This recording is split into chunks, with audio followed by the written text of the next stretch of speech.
In this section we're going to be looking at worksheet formatting. So that's looking at all the different ways we can change the color, style and appearance of the information that we've put into Excel. So it's important to remember that formatting is completely distinct and separate from the information or data that we store in Excel. So why would we want to format our Excel worksheets? Well, the main reason is to make the information that we've entered easier to read, more understandable, more visually appealing. And it's important to remember those key principles because we are not trying to format our work but so it looks zany, crazy, exciting. We're not creating a work of art. We're trying to create elegantly presented data. Okay, so let's look at some of the most fundamental and basic formatting options within Excel. So starting from the beginning, we have things like font style. The default font style in Excel 2013 is Calibri, and you'll find also this font in Word and PowerPoint and other versions of Office. So to control the font style, we can simply use this drop-down menu here, and we can change it to one of hundreds of different fonts that are available within the Microsoft Office suite. For example, I might want to use this Calibri Light, slightly more stretched text for my header. Even though I've changed that font, it is pretty much imperceptible. So let's try for something a little bit more different. Let's try this font. Okay, and so now we have a clearly different header style. We can also affect the font size. So we can specify an exact number by using this drop down and finding a font size that we want. For example, font 20 is rather large and could be suitable for a document header. But my favorite way to change the font size is to use these up and down buttons. They simply mean that they will decrease font size, as you see there in the tooltip, or increase font size. And this way we don't have to guess which number we're looking for to get the font size that we want. We can just simply shrink it up and down until we've got the size that we want. The other thing we can do with our cells in terms of formatting is to change the background color of the cells and change the color of the font. For example, I could change the background color of the cell to a light blue perhaps. Now this looks a little bit funny because my text is overflowing the cell. So what I would probably do in a situation like this is create a colored band across the whole document. Now this is effectively coloring the interior of the cell. So not the text in it, we are coloring the cell. I can also change the color of the text. For example, I can apply the default red color to my text, and text will now be colored in red. I have a huge variety of different other colors that I can apply. Let's look for something a little sensible. Perhaps a dark blue on my light blue will give a nice appearance. While we're covering the fundamentals of font styling, let's just investigate how we can go much deeper with our fonts and changing our font options. As discussed in earlier chapters to do with the ribbon, some of the ribbon areas or groups within the ribbon have an expanding button. You see, for example, here we have font settings, which is accessible using Ctrl-Shift-F, or actually Ctrl-1. But I'm going to try to just press this button here and see what options we get. From here we can see a more comprehensive view of all of the different formatting options available. I have the same things I had before, such as font size. I also have the color. I can apply underlines and I can change the font style. This effectively allows us to perform slightly more complicated formatting options than we'd normally have. For example, we have the addition of the strike through, superscript and subscript. We're going to look at how to bold, underline and italicize text. We have the B button here for bold, so I can take my report header here, regional sales report, and change it to bold font. The text underneath, perhaps I want as more of a subheader. I'm going to use the I button to make my text italic.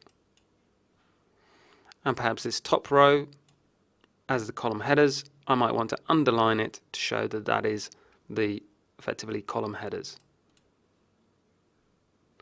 We will notice quickly that there are the option to underline single or double underline. Most of the time a single underline is all you need. We also have various other options, for example adding borders to our cells. This is different from underlining and we'll see how it is different. Let's say for example I want to make it very clear that my information here is in a table and it's separate from any other headers that we have in the document. I can highlight my text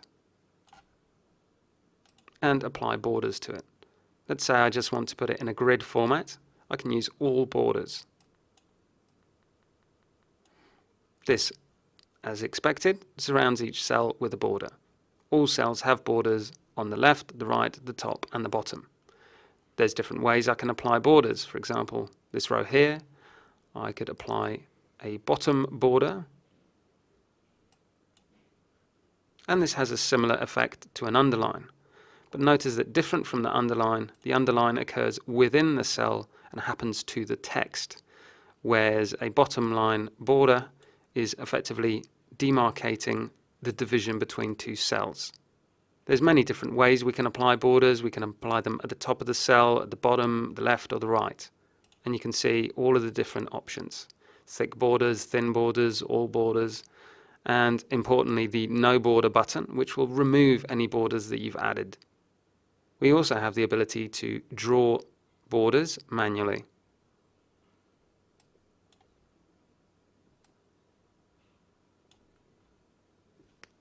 When I'm done drawing my borders, I can just press Escape and exit out of the border drawing mode. Next up, let's have a look at alignment. Alignment is something that is often neglected and can be a very useful feature to understand and learn how to work with.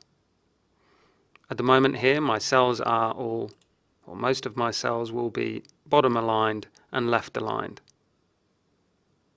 Let me just expand out this one cell so we can look at alignment in a lot more detail. As you can see, my information, the text within my cell, is at the bottom of the cell. And I know this because this button here is telling me my text is bottom aligned. I can also click on the Align Left just to confirm that my text is aligned on the left-hand side of the cell.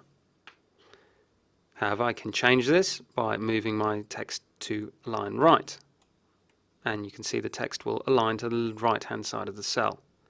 Or I can have it centered. Similarly, I can align my text from top to bottom. By default, it will be bottom aligned, but I might want the text at the top of the cell, or most probably in the middle of the cell. So it's useful to understand these alignment options. Another important and generally poorly understood feature is indentation. Often we will have a long list of text, and what we want to do is create a heading and subheading type organized data. Using indentation, we can achieve that without creating multiple columns and duplicating our data. So let's say, for example, that I want to use Jones as the top category, and then all of these categories below are going to be subcategories of Jones. I can use the indentation here to increase the indentation. And as you will see, my text is moved across the cells. This is not the same as aligning my text. I am indenting the text. I can also go back and decrease the indent. There are other ways to achieve a similar effect, but I particularly like indentation because I don't have to change the structure of my data. Also within the alignment, we have how to align the text directionally. Often you might have column headers that are extremely lengthy. Let's say I might have sales rep as employed from 2014, section C. This information is being truncated visually. If I click on the cell, I can see in my formula bar that all of the information is there, but I can't see it immediately just by looking at the cell. So I have a couple of options. I could just expand the column, but that's a lot of column expansion just for one header. All of the data below my header is very, very short. So let's look at another option. Let's change the orientation of my text. I can now angle my text at a 45-degree angle, and that angle is going to be clockwise. Let's see what happens. And just for consistency, I'm going to apply that to all column headers. I'm able to leave my column width at the same width, but my column headers are stretched out diagonally so I can read everything within each cell. This is a useful feature, but at the same time should be used sparingly if possible, as too many of these long lines stretching across the page can cause confusion to your users.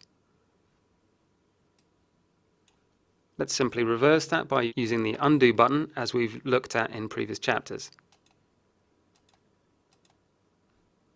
Ideally, if you had a very long list like this, you would probably want to trim it down and add a comment or explanation somewhere else in your document. That concludes our chapter on basic formatting. Next up, we'll look at understanding wrapped text and merged cells.